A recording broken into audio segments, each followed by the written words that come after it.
Class 10th भौतिकी physics. ठीक है, देखिए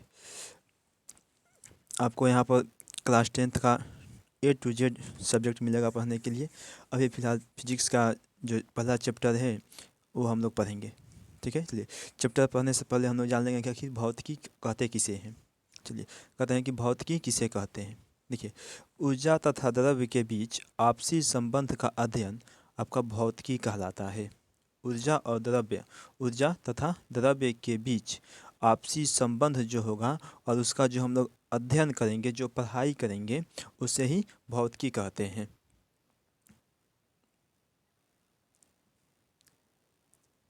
देखिए यह जो भाषा है फिजिक्स, यह ग्रीक भाषा का एक शब्द है। फिजिक्स जो है आपका एक ग्रीक भाषा का शब्द है। यह फ्यूसिस शब्द से बना है।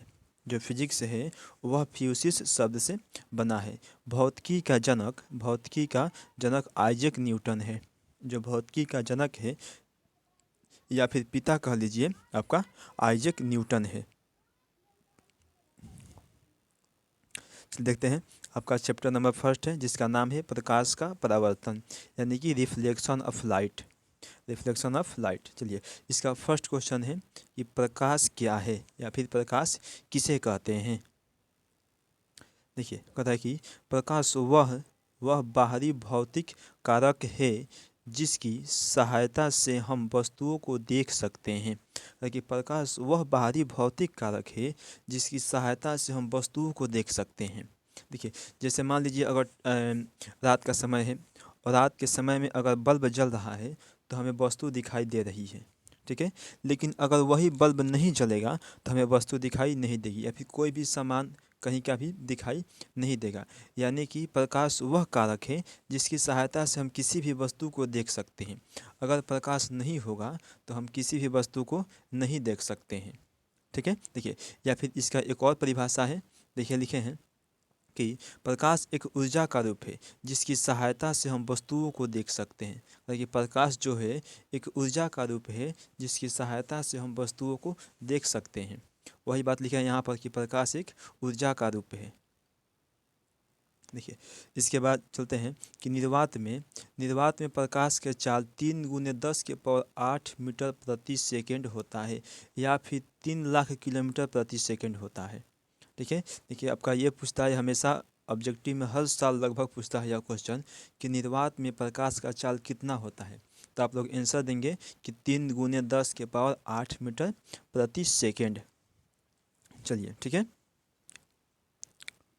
देखिए उसके बाद आएंगे कि प्रकाश विद्युत चुंबकीय तरंग भी है। आपका जो प्रकाश है वह एक प्रकार का विद्युत चुंबकीय तरंग भी है। देखिए उसका लिखेंगे प्रकाश के वेग का पता रोमर ने लगाया था। प्रकाश का जो वेग होता है 3×10⁸ मीटर प्रति सेकेंड, उसका पता एक वैज्ञानिक था जिसका नाम था रोमर। उसी ने लगाया था प्रकाश के वेग का चाल। ठीक है, प्रकाश का चाल निर्वात में कितना होता है उसका पता रोमर ने लगाया था। ठीक है, चलिए उसके बाद देखते हैं कि प्रकाश हमेशा सीधी रेखा में गमन करती है। जो प्रकाश है वो कभी भी टेढ़ी रेखा में गमन नहीं करेगी।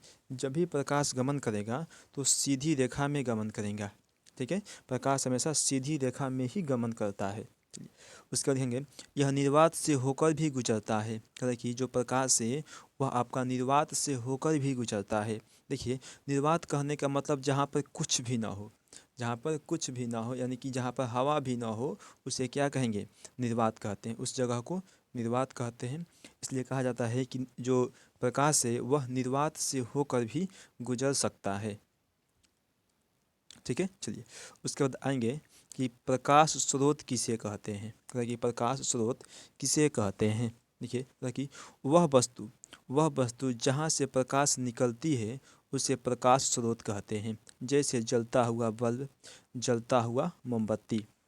ठीक है, हालांकि वह वस्तु जहाँ से प्रकाश निकलती है उसे प्रकाश स्रोत कहते हैं। यानी कि जहाँ से प्रकाश की उत्पत्ति होती हो उसे प्रकाश स्रोत कहेंगे। जैसे जलता हुआ आपका बल्ब है, अगर बल्ब जलेगा तो आपको प्रकाश देगा। या फिर जलता हुआ मोमबत्ती है, मोमबत्ती भी जलेगा तो आपको प्रकाश देगा ना। इसलिए कोई भी चीज़ जो जल रहा है वह प्रकाश देगा, इसलिए उसे क्या कहेंगे, प्रकाश स्रोत कहते हैं।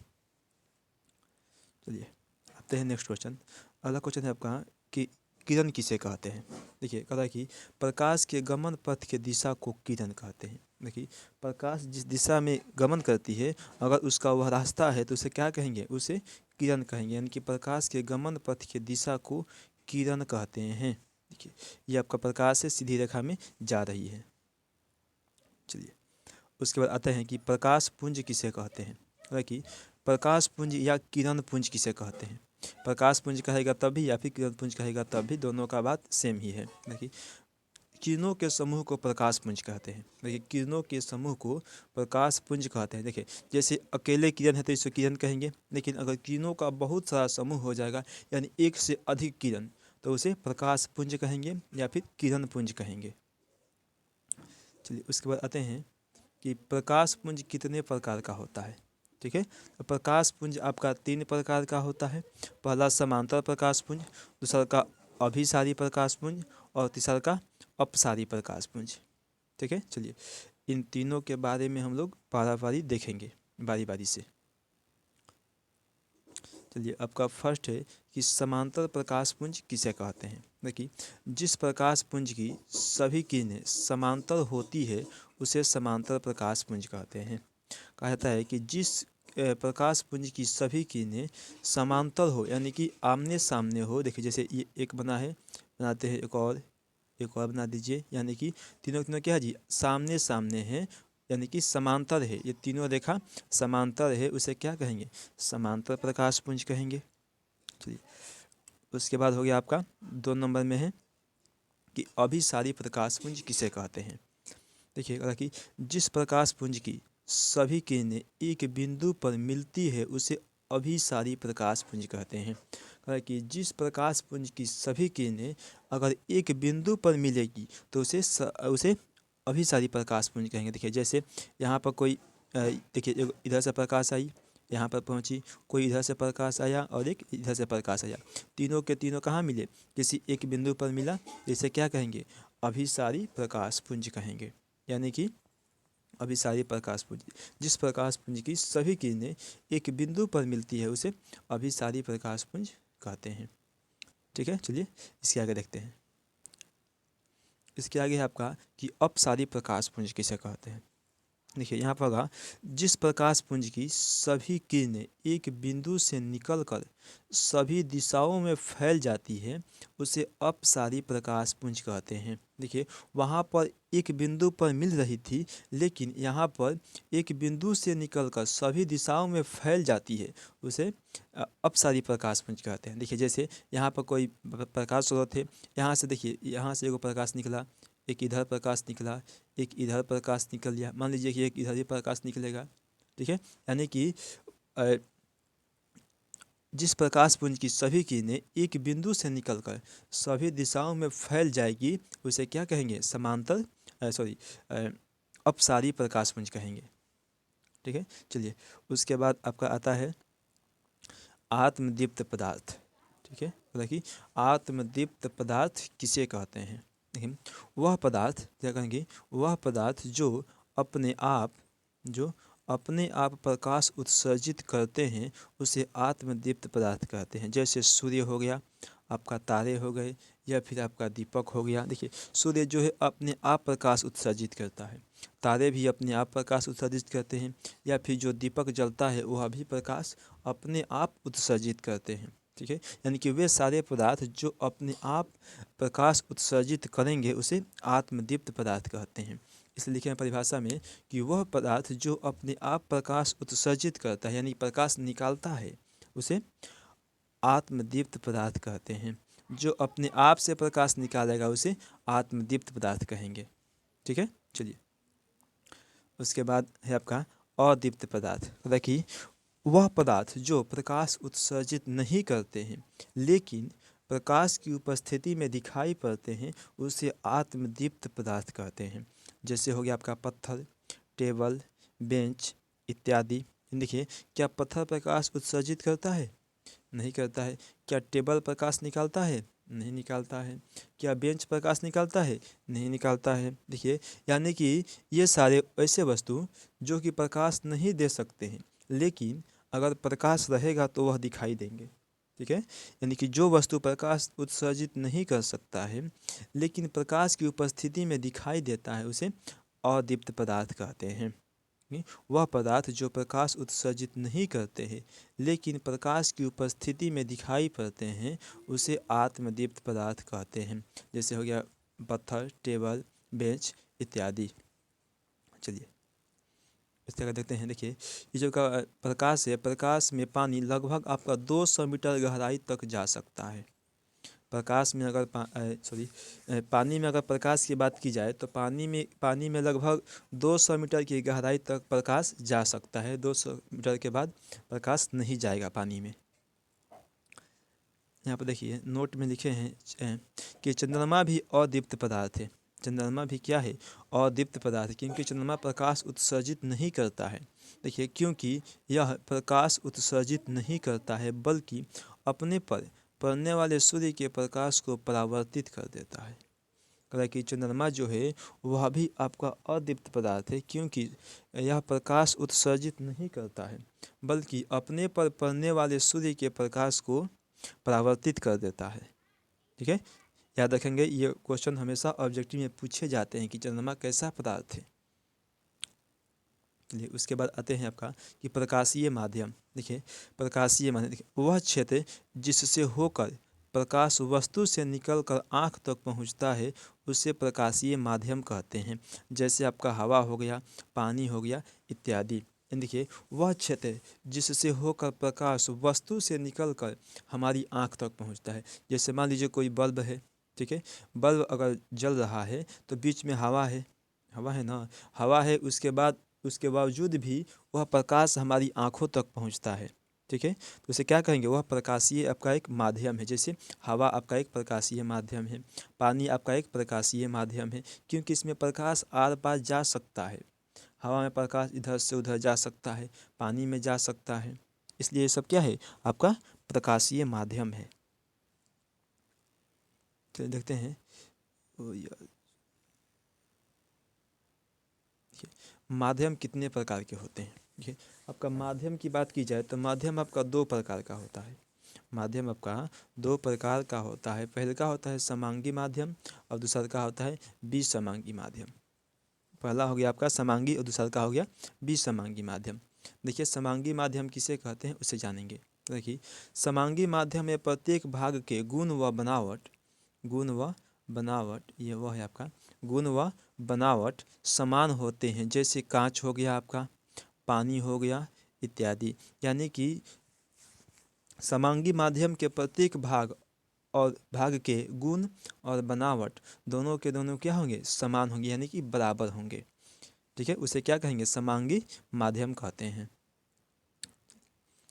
उसके बाद आपका आ गया विसमांगी माध्यम। देखिए विसमांगी माध्यम में प्रत्येक भाग के गुण और बनावट असमान होते हैं। देखिए जो विसमांगी माध्यम है उसके प्रत्येक भाग के गुण और बनावट असमान होते हैं, यानी कि वह बराबर नहीं होते हैं। जैसे एग्जाम्पल में ले लेंगे हम लोग विभिन्न हवा का मिश्रण, यानी अलग अलग प्रकार की हवा का मिश्रण। चलिए यहाँ तक क्लियर है आप लोगों का। चलिए इसके आगे चलते हैं। इसके आगे है आपका कि पारदर्शी पदार्थ किसे कहते हैं। देखिए वह पदार्थ देखेंगे कि वह पदार्थ जिससे होकर प्रकाश आर पार निकल जाता है उसे पारदर्शी पदार्थ कहते हैं। जैसे हवा हो गया आपका, कांच हो गया आपका, पानी इत्यादि। यानी कि जिससे प्रकाश आर पार निकल जाएगा उसे पारदर्शी पदार्थ कहेंगे। जैसे बताइए क्या कांच से प्रकाश निकल सकता है? एकदम बिल्कुल आसानी से निकल सकता है। कांच से प्रकाश निकल सकता है, हवा को भी पार कर सकता है और पानी में भी प्रकाश जा सकता है। ये सब के सब क्या है? आपका पारदर्शी पदार्थ है। चलिए आते हैं आपका, उसके बाद होगा कि अपारदर्शी पदार्थ। अपारदर्शी देखेंगे वह पदार्थ जिससे होकर प्रकाश बाहर नहीं निकल, यहाँ पर देखिए यहाँ पर होगा आपका, चलिए ये गलती है, यहाँ पर कर लेंगे हम लोग प्रकाश। ठीक है, चलिए देखिए वह पदार्थ जिससे होकर प्रकाश बाहर नहीं निकल पाता है उसे अपारदर्शी पदार्थ कहते हैं। ठीक है। यानी कि जैसे मान लीजिए आपका हो जाएगा ईंट हो जाएगा, बताइए क्या ईंट से प्रकाश निकलेगा? नहीं निकलेगा। तो ये पत्थर हो जाएगा, क्या पत्थर से प्रकाश निकलेगा? बिल्कुल प्रकाश नहीं निकल पाएगा। यानी कि वैसा वस्तु जिससे प्रकाश नहीं निकल पाता है उसे अपारदर्शी पदार्थ कहते हैं। ठीक है। चलिए उसके बाद आते हैं परभासी पदार्थ। उसके बाद हो गया आपका कि परभासी पदार्थ किसे कहते हैं, मतलब कि वह पदार्थ जिससे होकर प्रकाश का कुछ अंश बाहर निकल पाता है उसे परभासी पदार्थ कहते हैं। जैसे तेल लगा हुआ कागज़, घिसा हुआ कांच, ये सब क्या है? देखिए जो तेल लगा हुआ कागज़ है उससे थोड़ा बहुत प्रकाश निकलता है, यानी कि पूरा का पूरा प्रकाश नहीं कर पाएगा, लेकिन थोड़ा बहुत प्रकाश उससे निकल जाएगा जिस कागज़ में तेल लगा होगा। ठीक है। यानी कि वह पदार्थ जिससे होकर प्रकाश का कुछ अंश यानी थोड़ा सा भी कुछ अंश बाहर निकल पाता है उसे परभासी पदार्थ कहते हैं। जैसे आपका तेल लगा हुआ कागज़ हो गया या फिर घिसा घिसा हुआ कांच हो गया। अगर कांच को भी घिस दीजिएगा, जैसे मान लीजिए ज़मीन पर या फिर बालू वालू पर घिस दीजिएगा, तो आपको उसमें प्रकाश जो है अच्छी तरह से पार नहीं कर पाएगा। चलिए उसके बाद आते हैं कि प्रकाश के परावर्तन किसे कहते हैं। ठीक है, यह क्वेश्चन बहुत ही आपका VVI क्वेश्चन है। ठीक है, समझिए तो very very important, very very important question है। चलिए बोला कि प्रकाश का परावर्तन किसे कहते हैं। देखिए जब प्रकाश की किरण किसी सतह से टकराकर उसी माध्यम में वापस लौट जाती है तो उस घटना को प्रकाश का परावर्तन कहते हैं। कि जब प्रकाश की किरण किसी सतह से टकराकर उसी माध्यम में वापस लौट जाती है तो उस घटना को प्रकाश का परावर्तन कहते हैं। देखिए देखिए यहाँ पर हो गया, जैसे ये प्रकाश आ रही है, ठीक है, आने के बाद यहाँ सतह पर है कोई, सतह से टकराने के बाद पुनः उसी माध्यम में वापस लौट गई, तो इसे क्या कहेंगे? प्रकाश का परावर्तन कहेंगे। ठीक है। देखिए ये आने वाली, ये आ रही है इसलिए इसे आपतित किरण कहेंगे। ये टकराने के बाद वापस जा रही है तो इसे परावर्तित किरण कहेंगे। और देखिए यहाँ पर जो कोण बन रहा है, ये आपतित किरण और अभिलंब के साथ जो कोण बन रहा है इसे हम लोग आपतन कोण कहते हैं। और ये परावर्तित किरण और अभिलंब के साथ जो ये कोण बन रहा है इसे हम लोग परावर्तन कोण कहते हैं। और यहाँ पर जो बिंदु है इसे आपतन बिंदु कहते हैं। ठीक है। चलिए यहाँ तक आप लोग समझ गए। देखिए उसके बाद आता है कि परावर्तक सतह किसे कहते हैं। परावर्तक का बात हुआ था, तो परावर्तक सतह किसे कहते हैं? किरण जिस सतह से टकराकर वापस लौटती है उसे परावर्तक सतह कहते हैं। देखिए किरण जिस सतह से, किरण आने के बाद जिस सतह से टकराएगी और टकरा कर वापस उसी माध्यम में लौटेगी तो उसी को, जिससे टकराई है उसी को क्या कहेंगे? परावर्तक सतह कहेंगे। देखिए जहाँ पर, यहाँ पर हो गया आपका, ये जो है आपका, ये जो है आपका परावर्तक सतह है, क्योंकि यहाँ पर किरण टकरा रही है और टकराने के बाद पुनः उसी माध्यम में वापस लौट जा रही है, इसे ही कहेंगे परावर्तक सतह। इसका देखेंगे कि आपतित किरण किसे कहते हैं। देखिए दर्पण के सतह पर आने वाली किरण को आपतित किरण कहते हैं। देखिए दर्पण के सतह पर जो किरण आती है उसे आपतित किरण कहते हैं।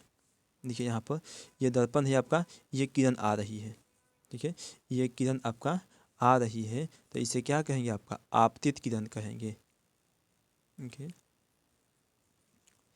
यहाँ देखिए ये जो है आपकी किरण आ रही है तो इसे हम लोग आपतित किरण कहेंगे। ठीक है।